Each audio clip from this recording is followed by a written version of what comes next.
Happy विवाह पंचमी everyone. आज है राम और सीता की wedding anniversary, my most favourite couple in Hinduism. So what actually is love and how to express it? क्या हम वो भी कर सकते हैं जो राम और सिया ने किया था? हाय एवरीवन, दिस इज़ शक्ति काथन और आज का टॉपिक ना थोड़ा सा डिफरेंट है बाकी अदर वीडियो से। आज ना हम कोई लीला डिस्कस करने वाले हैं, ना ही कोई माइथोलॉजी, ना ही कोई पुराण। आज हम बात करने वाले हैं उस चीज़ के बारे में, भाव के बारे में जो फीलिंग्स और लव एक्सप्रेस करती है। डिफरेंट स्टेजेस या डिफरेंट ह्यूमन इमोशन कैसे एक्सप्रेस किया जाता है। आई नो कि हमारी सोसाइटी में ना इमोशंस को दिखाना एक वीकनेस माना जाता है, इसलिए macho man, alpha man archetype को इतना सपोर्ट मिलता है। खुद इमोशन से डील करने की बजाय दूसरों को भी इमोशनलेस बना दो। इवन वुमेन से भी यही एक्सपेक्ट किया जाता है कि वो अपने इमोशन कंट्रोल करें, एलिगेंट लेडी बने। Angry impulsive people are low class. Total bullshit. Emotions are meant to be expressive. For example, चाहे राम ले लो या कृष्ण, शिव ले लो या ब्रह्मा, हर कोई अपने इमोशंस को लेके, अपने प्रेम को लेके काफ़ी एक्सप्रेसिव है। आप सोच रहे होंगे कि इमोशंस का, लव का, प्रेम का हमारे टेक्स्ट से क्या रिलेशन है। वेल, इवन दो अब हमारी सोसाइटी एक्सट्रीमली रिजिड है, पहले ऐसा नहीं था। हमारे टेक्स्ट में डीपली हमारे emotion, that is human emotions को इंसान अपनी पूरी लाइफ में फील करता है। हमारे टेक्स्ट इन्हें भाव और रसास की तरह प्रेजेंट करते हैं और यही भाव और रसास नाट्य शास्त्र का बेस बनता है। नाट्य शास्त्र जो भारत मुनि ने लिखा था। पहले ना हम लव के बारे में डिस्कस करते हैं, फिर हम उसके एक्सप्रेशन पे जाएंगे। पता है मैंने ये वीडियो क्यों बनाया है? Hinduism is the most fascinating and quite different from other religions. और डिफरेंट ऐसे है कि basis of Hinduism is not fear और a transactional relationship, it is love. यहाँ डर नहीं है और सौदा भी नहीं है। बेसिस ये है कि भक्त और भगवान के बीच में प्रेम का बंधन है। कोई फियर नहीं कि अगर फॉलो नहीं करोगे तो पनिशमेंट होगी और अगर कुछ चाहिए तो डील करनी होगी। एंड आई नो कॉन्सेप्ट स्वर्ग नर्क का एक्सिस्ट करता है, साथ में कर्म फिलॉसफी भी है। Good deeds equal good Karma, bad deeds equal bad Karma. पर मैं कर्मों की नहीं, डिवाइन और डिवोटी के बीच की रिलेशनशिप की बात कर रही हूँ। Because we don't punish those we love and Bhagwan loves his bhakts, तभी तो उन्हें भक्त वत्सल कहा जाता है। सनातन धर्म आपको अलाउ करता है कि आप कैसी बॉन्ड चाहते हो आपके लिए। भगवान पिता बन सकते हैं, माता बन सकते हैं, पति पत्नी, भाई बहन या बच्चे। कंप्लीटली आप पे डिपेंड करता है। आप एथिस्ट हो या नेचर को पूजो, भगवान को पूजो या वेदों को, सब कुछ आपके निर्भर है। और आपको जो सवाल उठाना है, जो मन में है, प्रॉब्लम्स हो या कभी अपने फेथ को चैलेंज करना है, हिंदुइज्म सब अलाउ करता है, जब तक आप धर्म, दैट इज़ वर्चूज़ को कोर पे रखो। दूसरों को हानि पहुंचाकर, डिसरिस्पेक्ट करके, be an atheist, be anything but don't be a hater. Hate के लिए बहुत कुछ है, अपना दिल क्यों जलाना है? So as we were discussing, love should be part of our life, not some hate filled heart and mind. इससे बाकी सब छोड़ो, खुद को कभी पीस नहीं मिलेगा। And as per ancient Hindu philosophy, there are 5 stages of love.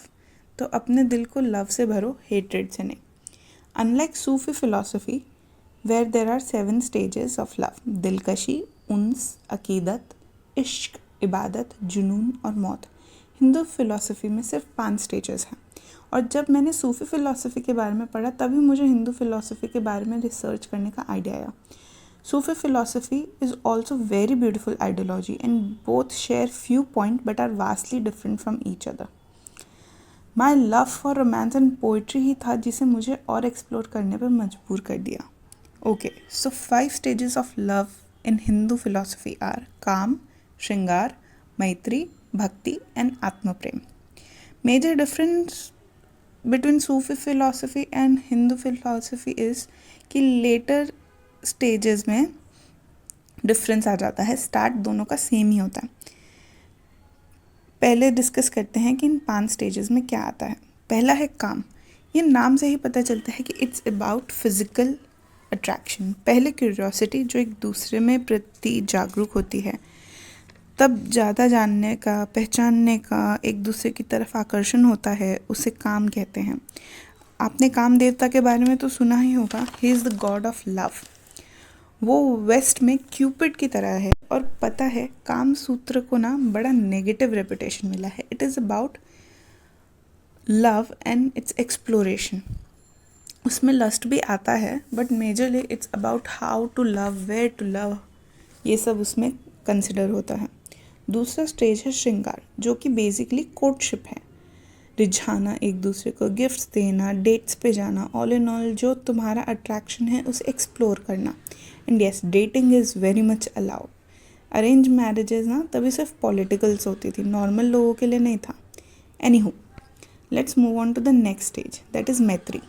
It's compassion towards each other और ट्रस्ट। ऐसा प्रेम जो ऑलमोस्ट मदरली लव की तरह होता है। आप उनके बारे में सोचते हो, उनके हर ज़रूरत और तमन्ना आप पूरी करना चाहते हो। फोर्थ स्टेज इज़ भक्ति। इस स्टेज पे आपका प्रेम जो है ना वो कंप्लीट डिवोशन में टर्न हो जाता है। जैसे भगवान है, कभी गलत नहीं, हमेशा सच्चा और दया भरा हुआ है। यस, उस लेवल का प्यार,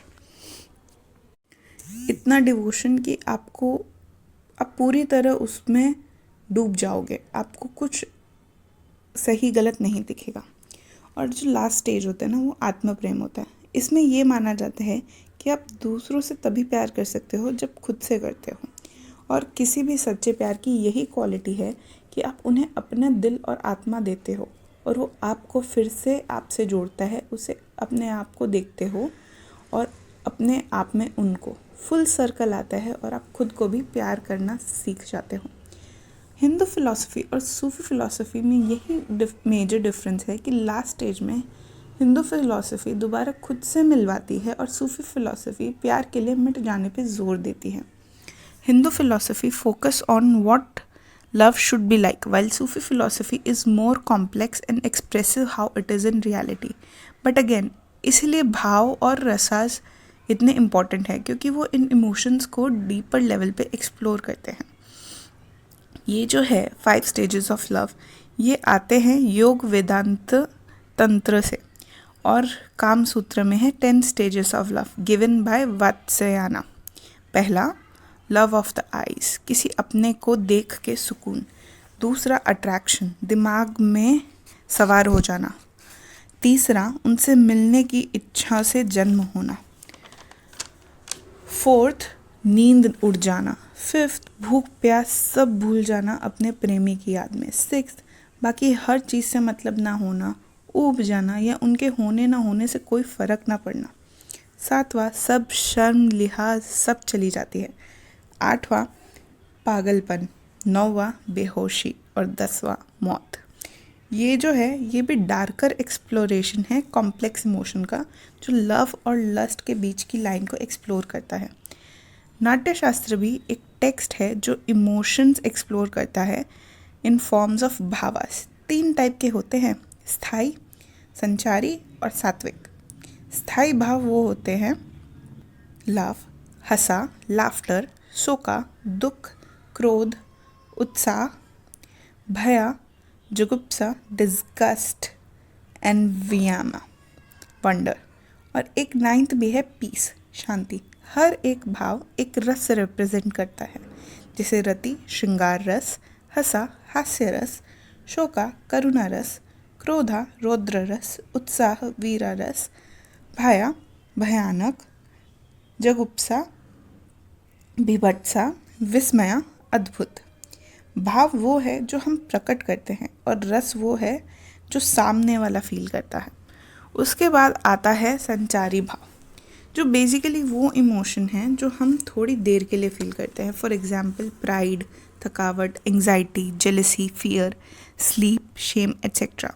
और सात्विक भाव वो होता है जिन पे हमारे कोई कंट्रोल नहीं होता, बॉडी इनवॉलेंटरीली वो करती है। फॉर एग्जांपल रोना आता है, फेंट होना होता है, sweating, goose bumps, trembling, blushing, ये हमारे कंट्रोल में ही नहीं होते। दीज आर एक्शंस या सराउंडिंग्स के रिएक्शंस होते हैं। तो क्या सीखा हमने? प्यार हो या इमोशंस, खुल के एक्सप्रेस करो, भाड़ में जाए दुनिया, स्पेशली प्यार। किसी ने कहा है अगर प्यार है पर दिखाना नहीं तो वो उस तोहफे की तरह है जो ले तो आए लेकिन कभी दिया ही नहीं। इसी के साथ आज यहीं ख़त्म करते हैं। Please like and subscribe to the channel, और अगर कुछ भी पूछना हो तो प्लीज़ कमेंट।